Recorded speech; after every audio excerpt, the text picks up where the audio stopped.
Hi. Entrance എക്സാമിൻ്റെ റിസൾട്ടൊക്കെ വന്നു കഴിയുമ്പോൾ ഞാൻ എപ്പോഴും നിങ്ങളുടെ വീട്ടിലേക്കാണ് വരാറുള്ളത്. നിങ്ങൾ ഇതുവരെയും ഇവിടെ വന്നിട്ടില്ല. ഞാനിപ്പോൾ എൻ്റെ വീട്ടിലാണുള്ളത്.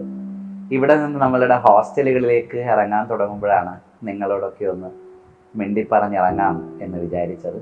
60 ഹോസ്റ്റലുകളുണ്ട് കോഴിക്കോട്ട് സൈലത്തിന്. അതിൽ 15 ഹോസ്റ്റലുകളിൽ ഇന്നലെ രാത്രി പാതിരാത്രി വരെ പോയി ഞാൻ മക്കളെയൊക്കെ കാണുകയായിരുന്നു. കുറച്ച് പേരൊക്കെ വീട്ടിലേക്കൊക്കെ പോയി. ഇന്ന് ബാക്കി 45 ഹോസ്റ്റലുകളിൽ ഇങ്ങനെ ആളുകളെയൊക്കെ കണ്ട് അവരെ യാത്രയാക്കുമ്പോഴാണ് ഒരു സമാധാനത്തോടുകൂടെ നീറ്റ് എക്സാമിനേഷനെ ഞങ്ങൾക്ക് ഫേസ് ചെയ്യാനാവുക. നിങ്ങളുടെ അതേ അങ്കലാപ്പും ടെൻഷനും ഒക്കെ സത്യത്തിൽ ഞങ്ങൾക്കുണ്ട്. അത് നിങ്ങൾ പരീക്ഷയിൽ എങ്ങനെ പെർഫോം ചെയ്യുമെന്ന ടെൻഷൻ മാത്രമല്ല, നിങ്ങളുടെ ഇപ്പോഴുള്ള മാനസികാവസ്ഥ, എക്സാം ഹോള് വരെ നിങ്ങൾ അനുഭവിക്കുന്ന ആകുലതകൾ, ഇതൊക്കെ സത്യത്തിൽ ഞങ്ങളെയും ഇങ്ങനെ അസ്വസ്ഥപ്പെടുത്തിക്കൊണ്ടേയിരിക്കുന്നുണ്ട്. അതുകൊണ്ടാണ് ഇപ്പോൾ നിങ്ങളിൽ പലരും ഹോസ്റ്റലുകളിൽ ഇല്ലല്ലോ, ഞാനിപ്പോൾ പോകുമ്പോൾ നിങ്ങളിൽ പലരെയും കാണാൻ കഴിയില്ലല്ലോ എന്നൊക്കെ ഓർത്തപ്പോൾ നിങ്ങളെ കാണണം എന്ന് തോന്നി ഞാൻ വന്നത്. ഏറ്റവും പോസിറ്റീവായി, ഏറ്റവും കാമായി, രസമായി ഇന്ന് ഈ നിമിഷം മുതൽ നിങ്ങൾ പരീക്ഷയ്ക്ക് വേണ്ടി ഒരുങ്ങണം. അത്രമേൽ നിങ്ങളെല്ലാവരും കഷ്ടപ്പെട്ട് കഴിഞ്ഞു. ഒരു വർഷം മുഴുവൻ നിങ്ങൾ പ്രിപ്പയർ ചെയ്ത് കഴിഞ്ഞു. ഇതുവരെയും നിങ്ങൾ പലതും പഠിച്ചു കഴിഞ്ഞിട്ടില്ല എന്നൊക്കെയുള്ളത് സത്യത്തിൽ നിങ്ങളുടെ തോന്നലുകളാണ് എന്ന് നിങ്ങൾ തിരിച്ചറിയണം. അത്രമേൽ ചോദ്യങ്ങളിലൂടെ കടന്നുപോയവരാണ് ഞങ്ങളുടെ കുട്ടികൾ ഓരോരുത്തരും. ഞങ്ങൾക്കറിയാം, സൈലത്തിൽ ഓരോ കുട്ടികളുടെയും പ്രിപ്പറേഷനും അവരുടെ സങ്കടങ്ങളും ഒക്കെ കണ്ട ആളുകളാണ് ഞങ്ങളെല്ലാവരും. അതുകൊണ്ടാണ് ഞാനിത് പറയുന്നത്. ഇപ്പം നിങ്ങൾ വരുത്തിക്കൊണ്ടിരിക്കുന്ന മിസ്റ്റേക്കുകളെല്ലാം പരീക്ഷയ്ക്ക് പലപ്പോഴും നിങ്ങളുടെ സ്കോർ താഴോട്ടേക്ക് പോവാൻ കാരണമാവുന്നതെല്ലാം സിമ്പിളായ ക്വസ്റ്റ്യനുകളിൽ നിങ്ങൾ വരുത്തുന്ന അശ്രദ്ധ കൊണ്ടുണ്ടാവുന്ന പ്രശ്നങ്ങളാണ്. അത് നിങ്ങൾക്ക് കോൺസെപ്റ്റ് അറിയാത്തത് കൊണ്ടുള്ള പ്രശ്നങ്ങളല്ല. നെഗറ്റീവ് മാർക്കുകൾ കൂടിയാണ് നിങ്ങളിൽ പലരുടെയും മാർക്ക് താഴോട്ടേക്ക് പോയിട്ടുള്ളത്. ഞാൻ വലിയ മാർക്ക് സ്കോർ ചെയ്തുകൊണ്ടിരിക്കുന്ന, കൺസിസ്റ്റൻ്റായി ഒരു 675 മുകളിൽ, ഒരു 700 മുകളിൽ ഒന്നും സ്കോർ ചെയ്തുകൊണ്ടിരിക്കുന്ന ഞങ്ങളുടെ കുട്ടികളെ കുറിച്ചല്ല ഞാനിത് പറയുന്നത്. അവരെക്കാൾ എന്നെ ടെൻഷനാക്കുന്നത്, അവരെക്കാൾ എന്നെ പേടിപ്പിക്കുന്നത് കുറച്ചുകൂടെ അവസാന സമയമൊക്കെ മാർക്ക് താഴോട്ടേക്ക് പോയ ആളുകളുടെ വേവലാതികളാണ്. അതുകൊണ്ടാണ് ഞാനിത് പറയുന്നത്. ഇതുവരെയും നിങ്ങൾ കഷ്ടപ്പെട്ടതുപോലെയല്ല ഇന്നത്തെ ഒരു ദിവസത്തെ കഷ്ടപ്പാടെന്ന് പറയുന്നത്. അതുകൊണ്ടാണ് ഞാൻ ഇതുവരെയും പഠിച്ചത് ധാരാളമാണ് എന്ന് നിങ്ങളോട് എടുത്തു പറയുന്നത്. ഇനിയും എന്തൊക്കെയോ ബാക്കിയുണ്ടെന്ന് ആലോചിച്ച് ഇന്നത്തെ ഒരു ദിവസം പുലരും വരെ നിങ്ങളിരുന്ന് പഠിച്ചു കളയും. ആ പേടി എന്നെ സംബന്ധിച്ചിടത്തോളം ഉണ്ട്.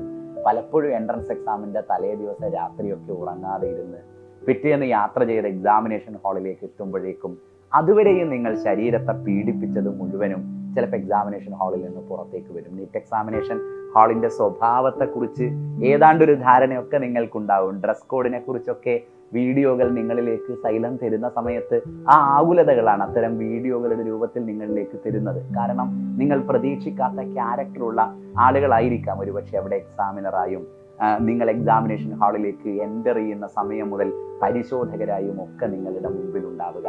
ഒരുപാടേറെ ടെൻഷനുകളും കൊണ്ട് കയറി വരുന്ന കുഞ്ഞുങ്ങളാണ് എന്ന തോന്നലൊന്നും ഒരുപക്ഷെ ഈ എക്സാമിനേഴ്സിന് ഉണ്ടായിക്കൊള്ളണമെന്നില്ല. അപ്പം നിങ്ങൾ ഓൾറെഡി ജാഗ്രതയുള്ളവരായിരിക്കണം. ഇത്തരം മനുഷ്യരൊക്കെയാണ് ചിലപ്പോൾ ഞങ്ങളെ എതിരേൽക്കാനുണ്ടാവുക. ഇതിനെയെല്ലാം ഞങ്ങൾ മറികടക്കും എന്നുള്ള ഒരു ബോധമായിരിക്കണം എക്സാമിനേഷൻ ഹാളിലേക്ക് ചെല്ലുമ്പോൾ നിങ്ങളിൽ ഉണ്ടാവേണ്ടത്. സോ ഈ ഒരു അന്തരീക്ഷത്തിൽ, നിങ്ങളെ ടെൻഷൻ അടുപ്പിക്കുന്ന, ശ്വാസം മുട്ടിക്കുന്ന ഒരു അന്തരീക്ഷത്തിൽ നിങ്ങൾ അങ്ങേയറ്റം ഹെൽത്തിയായി എത്തിച്ചേരുക എന്നത് വളരെ പ്രധാനമാണ്. അത് മാനസികമായാലും ശാരീരികമായാലും ആ ആരോഗ്യം ഈ നിമിഷം മുതൽ സൂക്ഷിക്കുന്നതിനെ കുറിച്ച് നിങ്ങൾക്ക് ജാഗ്രത വേണം. അതുകൊണ്ടാണ് ഞാൻ ഇന്നത്തെ ഒരു ദിവസം നിങ്ങളെല്ലാവരും നന്നായി ഉറങ്ങണം, നന്നായി ഭക്ഷണം കഴിക്കണം, വെള്ളം കുടിക്കണം എന്നൊക്കെ പറഞ്ഞുകൊണ്ടിരിക്കുന്നത്. ഇതുവരെയും പഠിച്ച കോൺസെപ്റ്റുകളിലൂടെയെല്ലാം ചുമ്മാ ഒന്ന് ഓടിച്ച് തഴുകി കടന്നു പോവുക, കുറെ കൂടെ പോസിറ്റീവായിരിക്കുക. ഹോസ്റ്റലിലാണെങ്കിൽ ഹോസ്റ്റലിൽ എല്ലാവരോടും കൂളായി കാമായി സംസാരിച്ചിരിക്കുക. വീട്ടിലാണെങ്കിലും അങ്ങനെ തന്നെ. സൈലത്തിലെ മക്കളോട് മാത്രമല്ല ഞാൻ പറയുന്നത്.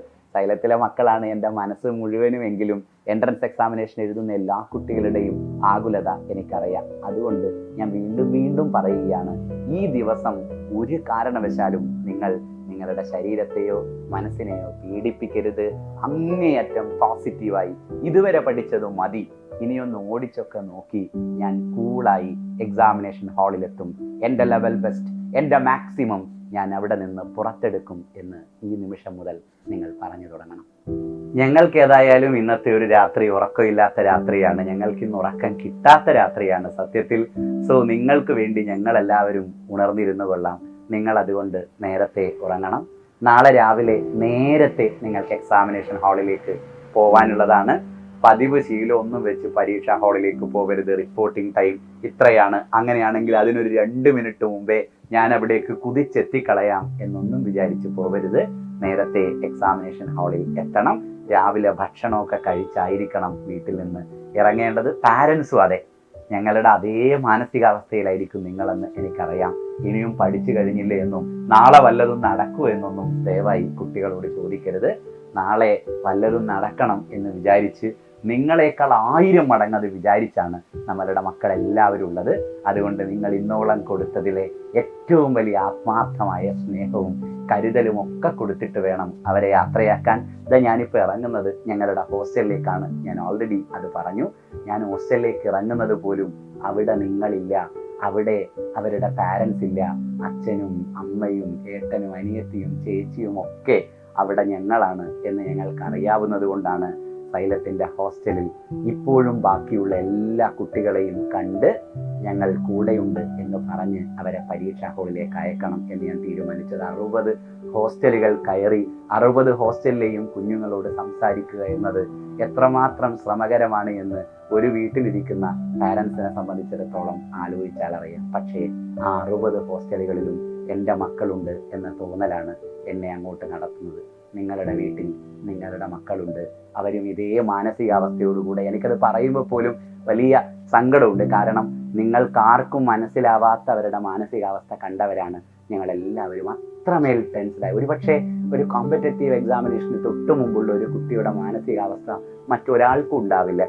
ഒരു യുദ്ധത്തിനൊക്കെ പോകുന്ന പോലെ, നാളെ എന്തോ സംഭവിക്കാനൊക്കെ പോകുന്ന പോലെയുള്ള മനസ്സാണ് അവരിൽ പലരുടേതും. അത് തൊട്ടറിയാൻ നിങ്ങൾക്ക് കഴിയണം. പോസിറ്റീവായി നിങ്ങൾ അവരെ പറഞ്ഞയക്കണം. പറ്റുമെങ്കിൽ നിങ്ങൾ അവർക്കൊപ്പം പോകണം. അപ്പം എല്ലാ മക്കളും അടിപൊളിയായി ഇരിക്കുക. ഇന്നത്തെ ഒരു ദിവസം ഞങ്ങളെല്ലാവരും കൂടെയുണ്ട്. All the best.